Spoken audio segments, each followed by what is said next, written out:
Hello everyone मु प्रियदर्शिनी तुमको आउ एक नुआ भिडियो वेलकम करुच्ची। तो पिला माने आज आम तुमर पंचम श्रेणी आम विचित्र विश्व बहिर द्वितीय अध्याय एक नदीर कहानी से देख पिला माने चैप्टर भितर किछि किछि क्वेश्चन देइछि आउ तुमर एठी पृष्ठा 37 रे एठी तुमर आस चिंता करिबारे एठी तुमर प्रश्नावली क्वेश्चन देइछि। तो पिला माने आज आमे प्रश्नावली रो क्वेश्चन गुडी को करिबा ता सहित तुमर एठी जो चैप्टर भितर किछि किछि क्वेश्चन देइछि सेही गुडी को आमे मध्य एठी करिबा। तो या पूर्व वीडियो रे पिला माने मु ऑलरेडी तुमर प्रथम अध्याय जोटा कि जल ही जीवन से विषय रो क्वेश्चन आंसर जो देइछि से गुडी को मु डिस्कशन कर सरछि। पिला माने जदि तुम मैंने पर्यंत से भिडियोटी को देखी ना हो तो मु प्लेलिस्ट बनई देइछि तुमने जाइए चेक करिकी देखि परिबो। तो ये देख पिला माने तुमर पृष्ठा 22 रे देखो ये किछि क्वेश्चन देइछि। तो ये कौन कहिछि देखो पिला माने तो ये देखो पिला माने पृष्ठा 22 रे किछि क्वेश्चन दिया हिछि। तो ये कौन कहिछि देखो निम्न रे दिया जाइथिबा चित्र देखि प्रश्न गुडी रो उत्तर लेख। तो ये देख पिला माने एठी गोटे चित्रटे देइछि तो आकु बेस करिकि सेठी तीनोटी क्वेश्चन देइछि तो तार आमे आंसर करिबा। तो चलो एठी प्रथमे कोन कहिछि गोदावरी नदी केउ केउ राज्य देई प्रवाहित हेउछि। तो एठी लक्ष्य कर पिला माने गोदावरी नदी महाराष्ट्र तेलंगाना छत्तीसगढ़ आंध्र प्रदेश और ओडिशा देई प्रवाहित होइछि। से भला नेक्स्ट क्वेश्चन सेठी कोन देइछि पिला माने गोदावरी नदी रे तयारी करा जाउथिबा एक बंध और वन्यप्राणी अभयारण्य रो नाम लेख। तो गोदावरी नदी ऊपर कोन कोन नदी बंध होइछि सेथिरो ना लिखिबा वन्यप्राणी अभयारण्य ना लिखिबा। तो गोदावरी नदी रे तयारी करा जाइथिबा नदी बंध हेउछि पोलावरम नदी बंध जोंटा कि आंध्र प्रदेश रे हो श्रीराम सागर प्रकल्प जोंटा कि तेलंगाना रे हेउछि एवं वन्यप्राणी अभयारण्यर ना हेउछि कोरिंगा वन्यजंतु अभयारण्य। आशा करछि पिला माने तमने बुझी पारथिबो। तो ये आंसर गुडी को पिला माने से जो चित्र तमन को देखेइली तमन को बही रे अछि तो सेइथिरु तमने देखि कि एटा करि परिबो। नेक्स्ट देखो एठी कोन देइछि गोदावरी नदीर गतिपथ रे अन्य केउ छोट नदी आसी मिसंती। तो गोदावरी नदीर गतिपथ रे इंद्रावती साबरी एवं मंजीरा भली छोट छोट नदी आसी मिसी छंती। तो नेक्स्ट पिला माने एठी देखो पृष्ठ 24 रे गोटे क्वेश्चन देइछि कोन देइछि देखो प्राचीन कालरू लोक माने सर्वदा नदी किंबा जलाशय निकट रे सेमानंकर घर तयारी करि आसुचंती अनुमान करि परिबो काहेकि। तो एठी लक्ष्य कर पिला माने प्राचीन कालरू लोक माने सर्वदा नदी किंबा जलाशय निकट रे सेमानंकर घर तयारी करि आसुचंती कारण नदी गुड़िकर मधुर जल पानीय रोषेई और परिमल पाई आवश्यक। द्वितीयतः नदी और जलाशय निकट रे उर्वर माटी और जलसेचन सुविधा थिबारु लोक माने चाष कार्य मध्य संपादन करि पारंती। तेणु प्राचीन कालरू लोक माने सर्वदा नदी किंबा जलाशय निकट रे सेमानंकर घर तयारी करी आसुचंती। तो वर्तमान पिला माने पृष्ठ 25 रे देइथिबा क्वेश्चन गुडी को देख। प्रथम क्वेश्चन टी कोन देइछि गोदावरी नदी ऊपरे लोक माने निर्भर करूथिबा तीनोटी कार्यर नाम लेख। कृषि कार्य रोषेई एवं धुआ धोई पाई लोक माने गोदावरी नदी ऊपर निर्भर करंती। एतत् सहित विभिन्न अन्यान्य कार्य पाई मध्य लोक माने गोदावरी नदी ऊपर निर्भर करिथांती। नेक्स्ट पिला माने 2 नंबर क्वेश्चन टी को लक्ष्य कर कोन देइछि गोदावरी नदी उपकूलवर्ती अंचलर लोक माने केउ केउ वृत्ति रे नियोजित। तो एठी देखो पिला माने 2 नंबर क्वेश्चन आंसर कोन हबो गोदावरी नदी उपकूलवर्ती अंचल रे रहुथिबा लोक माने विभिन्न वृत्ति रे नियोजित अटंती। से माने कृषि जीविका और परिवहन पाई एही नदी उपरे निर्भर करंती। तो सेही वृत्ति गुड़िकर नाम यथाक्रमे କୃଷି କାର୍ଯ୍ୟ, ଶିଳ୍ପ କାର୍ଯ୍ୟ, ମତ୍ସ୍ୟ ଚାଷ, ତୀର୍ଥଯାତ୍ରୀଙ୍କୁ ସେବା ଯୋଗାଇବା ଇତ୍ୟାଦି। ତ ଗୋଦାବରୀ ନଦୀ ଉପକୂଳବର୍ତ୍ତୀ ଅଞ୍ଚଳରେ ଯେଉଁ ଲୋକମାନେ ଅଛନ୍ତି ସେମାନେ ବିଭିନ୍ନ ବୃତ୍ତିରେ ନିୟୋଜିତ ଅଛନ୍ତି। ସେମାନଙ୍କ ମଧ୍ୟରୁ କିଛି ଲୋକ କୃଷି କାର୍ଯ୍ୟ କରୁଥିବେ, କିଛି ଜଣ ଶିଳ୍ପାଞ୍ଚଳରେ କାର୍ଯ୍ୟ କରୁଥିବେ, ଆଉ କିଛି ଲୋକ ମତ୍ସ୍ୟ ଚାଷ କରୁଥିବେ, ଆଉ କିଛି ଲୋକ କ'ଣ କରୁଥିବେ ନା ତୀର୍ଥଯାତ୍ରୀଙ୍କୁ ସେବା ମଧ୍ୟ ଯୋଗାଉଥିବେ। ଆଶା କରୁଛି ପିଲାମାନେ ତମମାନେ ବୁଝିପାରିଥିବ। ବର୍ତ୍ତମାନ 3 ନମ୍ବର କ୍ୱେଶ୍ଚନକୁ ଲକ୍ଷ୍ୟ କର କ'ଣ ଦେଇଛି। ଗୋଦାବରୀ ନଦୀ କୂଳରେ କେଉଁ କେଉଁ ଫସଲ ହେଉଥିବାର ତମେ ଜାଣିଛ? ଗୋଦାବରୀ ନଦୀ କୂଳରେ ଧାନ, ଗହମ, ଆଖୁ, ବିଭିନ୍ନ ପ୍ରକାରର ଫଳ ଓ ପନିପରିବା ଇତ୍ୟାଦି ଚାଷ ହୋଇଥାଏ। ବର୍ତ୍ତମାନ 4 ନମ୍ବର କ୍ୱେଶ୍ଚନଟିକୁ ଲକ୍ଷ୍ୟ କର ପିଲାମାନେ କ'ଣ ଦେଇଛି। ତୁମ ଅଞ୍ଚଳରେ କେଉଁ ଫସଲ ଚାଷ କରାଯାଏ? ଜଳସେଚନ ପାଇଁ ଜଳ କେଉଁଠାରୁ ଆସିଥାଏ? ତ ଏଇଠି ଦେଖ ପିଲାମାନେ, ଆର ଆନ୍ସର କ'ଣ ଲେଖିଛି ମୁଁ? ଆମ ଅଞ୍ଚଳରେ ଧାନ, ଆଖୁ, ମକା, ମାଣ୍ଡିଆ, ଚିନାବାଦାମ ଓ ବିଭିନ୍ନ ପ୍ରକାରର ପନିପରିବା ଚାଷ କରାଯାଏ ଏବଂ ଜଳସେଚନ ପାଇଁ ସାଧାରଣତଃ ବର୍ଷା ଜଳ, ନଦୀ ଜଳ, ପୋଖରୀ ଜଳ ଓ କେନାଲ ଜଳ ଉପରେ ନିର୍ଭର କରାଯାଇଥାଏ। ତ ପିଲାମାନେ ଏଇଠି ମୁଁ ଆମ ଅଞ୍ଚଳରେ ଯେଉଁ ଫସଲ ହୁଏ ଆଉ ଆମ ଅଞ୍ଚଳ ଜଳସେଚନ ପାଇଁ ଜଳ କେଉଁଠୁ ଆସିଥାଏ ତାକୁ ବେସ୍ କରିକି ଲେଖିଛି। ଆର ଆନ୍ସର ତମେ ତମ ହିସାବରେ ଲେଖିପାରିବ। ବର୍ତ୍ତମାନ ପୃଷ୍ଠା 27ରେ ଦେଇଥିବା କ୍ୱେଶ୍ଚନଟିକୁ ଲକ୍ଷ୍ୟ କର ପିଲାମାନେ କ'ଣ ଦେଇଛି। ନଦୀବନ୍ଧ ନିର୍ମାଣ ହେବା ପରେ କେଉଁ ସବୁ ସମସ୍ୟା ହୋଇପାରେ? ସେଗୁଡ଼ିକର ସମାଧାନ କିପରି କରାଯାଇପାରିବ? ତ ପିଲାମାନେ ପ୍ରଥମେ ଏଇଠି ଦେଖ, ନଦୀବନ୍ଧ ନିର୍ମାଣ ହେବା ପରେ ହେଉଥିବା ସମସ୍ୟା ଗୁଡ଼ିକ ଯଥାକ୍ରମେ ନଦୀବନ୍ଧ ନିର୍ମାଣ ହେବା ପରେ ତାହା ନଦୀର ଗତିପଥକୁ ଅବରୋଧ କରେ ଏବଂ ଯେଉଁ ସ୍ଥାନ ପଶୁପକ୍ଷୀ ଓ ଲୋକମାନଙ୍କର ବାସସ୍ଥାନ ତାହା ଜଳମଗ୍ନ ହୋଇଯାଏ। ତ ଏହିସବୁ ସମସ୍ୟାକୁ ଆମେ ସମାଧାନ କରିବାର ଉପାୟ ଗୁଡ଼ିକ କ'ଣ କ'ଣ ଦେଖ ଏଇଠି ଲେଖିଛି ମୁଁ। ସେଗୁଡ଼ିକ ସମାଧାନ କରିବାର ଉପାୟ ଗୁଡ଼ିକ ଯଥାକ୍ରମେ ଯେଉଁମାନେ କ୍ଷତିଗ୍ରସ୍ତ ହୋଇଛନ୍ତି ସେମାନଙ୍କୁ ଅନ୍ୟତ୍ର ଏକ ସୁରକ୍ଷିତ ସ୍ଥାନରେ ରଖିବା, ସେମାନଙ୍କର ଉତ୍ତମ ଜୀବନ ଧାରଣର ସମସ୍ତ ବ୍ୟବସ୍ଥା କରିବା। ଆଶା କରୁଛି ପିଲାମାନେ ତମମାନେ ବୁଝିପାରିଥିବ ଯେ ଗୋଟେ ନଦୀବନ୍ଧ ନିର୍ମାଣ ହେବା ପରେ କେଉଁ ଅସୁବିଧା ହୋଇଥାଏ ଆଉ ସେ ଅସୁବିଧା ଗୁଡ଼ିକର ସମାଧାନ ଆମେ କିପରି କରିପାରିବା। ତ ଏଇଠି ଲକ୍ଷ୍ୟ କର ପିଲାମାନେ, ପୃଷ୍ଠା 28ରେ ମଧ୍ୟ ଆମକୁ 2ଟା କ୍ୱେଶ୍ଚନ ଦେଇଛି। ତ ପ୍ରଥମ କ୍ୱେଶ୍ଚନଟି ଦେଖ କ'ଣ। ଆମେ ଯେଉଁ ପ୍ଲାଷ୍ଟିକ ଖୋଳ ବା ମୁଣି ଇତ୍ୟାଦି ଅଳିଆକୁ ଫିଙ୍ଗିଥାଉ ତାହା କେଉଁଠାରେ ଜମା ହୁଏ? এই କ୍ୱେଶ୍ଚନର ଆନ୍ସର କ'ଣ ହେବ ପିଲାମାନେ ଦେଖ। ଆମେ ଯେଉଁ ସବୁ ପ୍ଲାଷ୍ଟିକ ଖୋଳ ବା ମୁଣି ଇତ୍ୟାଦି ଅଳିଆକୁ ଫିଙ୍ଗିଥାଉ ତାହା ନଦୀରେ ଜମା ହୋଇଥାଏ। ବର୍ତ୍ତମାନ 2 ନମ୍ବର କ୍ୱେଶ୍ଚନଟିକୁ ଲକ୍ଷ୍ୟ କର ପିଲାମାନେ କ'ଣ ଦେଇଛି। ତୁମ ଘରେ କି ପ୍ରକାରର ସାବୁନ, ଶ୍ୟାମ୍ପୁ କିମ୍ବା ଚଟାଣ ସଫା କରିବା ଦ୍ରବ୍ୟ, ସେ ପ୍ରାକୃତିକ ହେଉ କିମ୍ବା ବଜାରରୁ କିଣିବା ହେଉ ବ୍ୟବହାର କରାଯାଏ? ମଇଳା ଜଳ ସହିତ ଏହିସବୁ ମିଶି କେଉଁଠାକୁ ଯାଏ? ତ ଆର ଆନ୍ସର ତ ପିଲାମାନେ ତମମାନେ ଜାଣିଥିବ, ଫିର୍ ବି ମୁଁ ଏଇଠି ଲେଖିଦେଇଛି। ଦେଖ, ଆମ ଘରେ ଚଟାଣ ସଫା କରିବା ପାଇଁ ଆମେ ଫିନାଇଲ, ଫ୍ଲୋର କ୍ଲିନର ବ୍ୟବହାର କରିଥାଉ। ତାହା ମଇଳା ଜଳ ସହିତ ମିଶି ଡ୍ରେନ୍କୁ ଯାଇଥାଏ। ବର୍ତ୍ତମାନ ପୃଷ୍ଠା 29ରେ ଦେଇଥିବା କ୍ୱେଶ୍ଚନ ଗୁଡ଼ିକୁ ଲକ୍ଷ୍ୟ କର। ଜଳରେ ଦ୍ରବୀଭୂତ ହେଉଥିବା ଜିନିଷ ଗୁଡ଼ିକର ନାଁ ଲେଖିବା ପାଇଁ କହିଛି।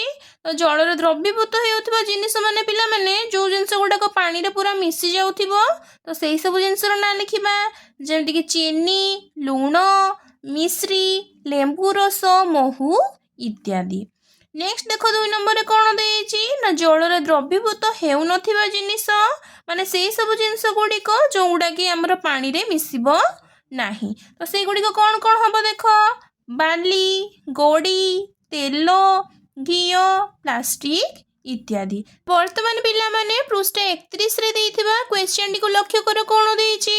ତୁମ ନିଜ ଆଖପାଖରେ ଥିବା ଜଳାଶୟର ସୁରକ୍ଷା ପାଇଁ 3ଟି ପଦକ୍ଷେପ ଲେଖ। ତ ପିଲାମାନେ ଆମ ଆଖପାଖରେ ଥିବା ଜଳାଶୟର ସୁରକ୍ଷା ପାଇଁ ଆମେ କ'ଣ କ'ଣ ପଦକ୍ଷେପ ନେଇପାରିବା ଦେଖ। ଏକ ନମ୍ବରରେ କ'ଣ? ଜଳାଶୟରେ ଅଳିଆ ଆବର୍ଜନା ପକାଇବା ନାହିଁ।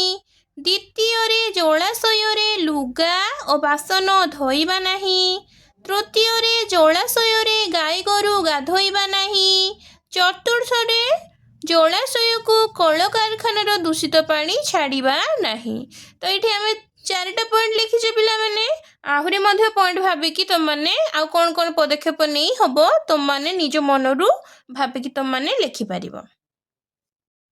ତ ବର୍ତ୍ତମାନ ପିଲାମାନେ ଆମେ ତୁମର 37 ପୃଷ୍ଠାରେ ଦେଇଥିବା ଆସ ଚିନ୍ତା କରିବାର ଯେଉଁ କ୍ୱେଶ୍ଚନ୍ ଗୁଡ଼ିକ ଦେଇଛି ସେଇଗୁଡ଼ିକୁ ଡିସ୍କସନ୍ କରିବା। ତ ଏଠି 1 ନମ୍ବର କ୍ୱେଶ୍ଚନ୍ କ'ଣ କହିଛି ଦେଖ, କେଉଁ କେଉଁ ନଦୀ ଗୁଡ଼ିକ ଆମ ରାଜ୍ୟ ମଧ୍ୟରେ ପ୍ରବାହିତ ହେଉଛି? ତ ଦେଖ, ଓଡ଼ିଶା ମଧ୍ୟରେ ପ୍ରବାହିତ ହେଉଥିବା ମୁଖ୍ୟ ନଦୀ ଗୁଡ଼ିକ ହେଲା ମହାନଦୀ, ବ୍ରାହ୍ମଣୀ, ବୈତରଣୀ, ଋଷିକୁଲ୍ୟା, ବଂଶଧରା ଏବଂ ସୁବର୍ଣ୍ଣରେଖା ଇତ୍ୟାଦି। ତ କ ନମ୍ବରରେ କ'ଣ ଦେଇଛି ଦେଖ କ୍ୱେଶ୍ଚନଟି, ସେମାନଙ୍କୁ ଆମେ କେଉଁ କାର୍ଯ୍ୟରେ ବ୍ୟବହାର କରୁ? ତ ଏଇ ନଦୀ ଗୁଡ଼ିକୁ ଆମେ କେଉଁ କେଉଁ କାର୍ଯ୍ୟରେ ବ୍ୟବହାର କରୁ ଦେଖ ପିଲାମାନେ। ଆମେ ନଦୀ ଜଳକୁ ପିଇବା, ଚାଷ କାର୍ଯ୍ୟ, ଗାଧୋଇବା, ମାଛ ଧରିବା ଓ ବିଦ୍ୟୁତ ଶକ୍ତି ଉତ୍ପାଦନ ପାଇଁ ବ୍ୟବହାର କରୁ। ନେକ୍ସଟ ଦେଖ ପିଲାମାନେ, খ ନମ୍ବର କ୍ୱେଶ୍ଚନରେ କ'ଣ କହିଛି, ସେମାନଙ୍କ ଉପରେ ବନ୍ଧ ବନ୍ଧା ଯାଇଛି କି ନାହିଁ? ତ ଏଇ ନଦୀ ଗୁଡ଼ାକ ଉପରେ ବନ୍ଧ ବନ୍ଧା ହେଇଛି କି ନାହିଁ ସେ ଆମକୁ ପଚାରିଛି। ତ ଦେଖ ପିଲାମାନେ, ହଁ ଏହି ନଦୀ ଗୁଡ଼ିକ ଉପରେ ବନ୍ଧ ବନ୍ଧା ଯାଇଛି, ଯଥା ମହାନଦୀ ଉପରେ ହୀରାକୁଦ ନଦୀ ବନ୍ଧ ଓ ବ୍ରାହ୍ମଣୀ ନଦୀ ଉପରେ ରେଙ୍ଗାଲି ନଦୀ ବନ୍ଧ ବନ୍ଧା ଯାଇଛି। ତ ଏମିତି ଅନ୍ୟାନ୍ୟ ଆହୁରି ବି ନଦୀ ଗୁଡ଼ିକ ଅଛନ୍ତି ଯାହା ଉପରେ କି ବନ୍ଧ ବନ୍ଧା ହେଇଛି। ଏଇଠି ମୁଁ 2ଟା ନଦୀ ବନ୍ଧର ନାଁ ତୁମକୁ ଲେଖିଦେଇଛି। ତ ବର୍ତ୍ତମାନ ପିଲାମାନେ 2 ନମ୍ବର କ୍ୱେଶ୍ଚନଟିକୁ ଲକ୍ଷ୍ୟ କର କ'ଣ ଦେଇଛି, ପିତାମାତା କିମ୍ବା ଜେଜେମା ଜେଜେବାପାଙ୍କୁ ତୁମ ଅଞ୍ଚଳର କୌଣସି ନଦୀର କାହାଣୀ କିମ୍ବା ନଦୀ ସମ୍ବନ୍ଧୀୟ ପର୍ବପର୍ବାଣୀ କଥା କହିବାକୁ କୁହ। ସେହି କଥାକୁ ଶ୍ରେଣୀରେ ଉପସ୍ଥାପନ କର। ତ ଏଇଠି କ'ଣ କହିଛି ପିଲାମାନେ, ତମ ବାପା ମାଆଙ୍କୁ କିମ୍ବା ଜେଜେବାପା ଜେଜେମାଙ୍କୁ ତମ ଅଞ୍ଚଳର କୌଣସି ନଦୀ ସମ୍ବନ୍ଧିତ ଗୋଟେ ପର୍ବପର୍ବାଣୀ କହିବାକୁ କହିବ। ତ ତାପରେ ତୁମମାନେ ଯାଇକି ସେଇଟାକୁ ତମ ଶ୍ରେଣୀରେ ଯାଇକି ଉପସ୍ଥାପନ କରିବ। ତ ଏଇଟାକୁ ପିଲାମାନେ ଆମେ ଯେଉଁ ଆମର ପ୍ରସିଦ୍ଧ କାର୍ତ୍ତିକ ପୂର୍ଣ୍ଣିମା ପାଳନ କରୁ ସେଇ ପର୍ବକୁ ନେଇକି ମୁଁ ଏଇଠି କିଛି ଲେଖିଛି, ତ ସେଇଟା ତୁମମାନଙ୍କୁ ଦେଖାଉଛି।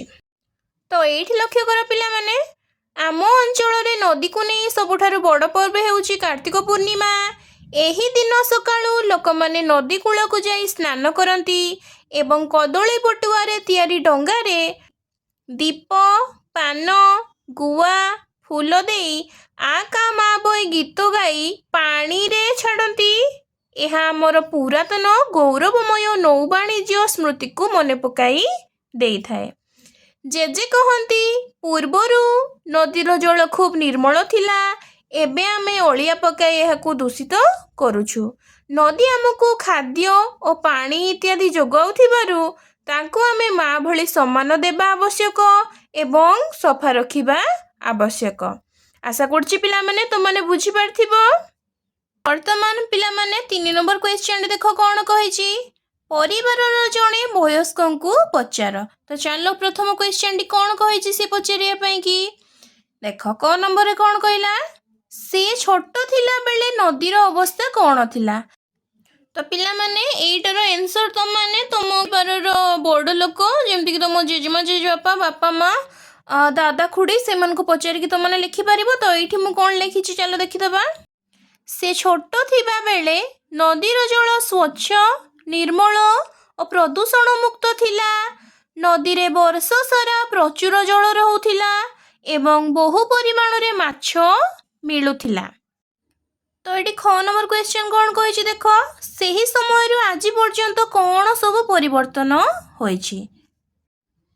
ସମୟ ବଦଳିବା ସହିତ ସହର ଓ କଳକାରଖାନାର ଦୂଷିତ ବର୍ଜ୍ୟବସ୍ତୁ ମିଶି ନଦୀ ଜଳ ସମ୍ପୂର୍ଣ୍ଣ ପ୍ରଦୂଷଣ ହୋଇଯାଇଛି। ଅତ୍ୟଧିକ ବାଲି ଖନନ ଯୋଗୁଁ ନଦୀର ସ୍ୱାଭାବିକ ଗତିପଥ ବଦଳିବା ସହ ଜଳସ୍ତର ମଧ୍ୟ ହ୍ରାସ ପାଇଛି।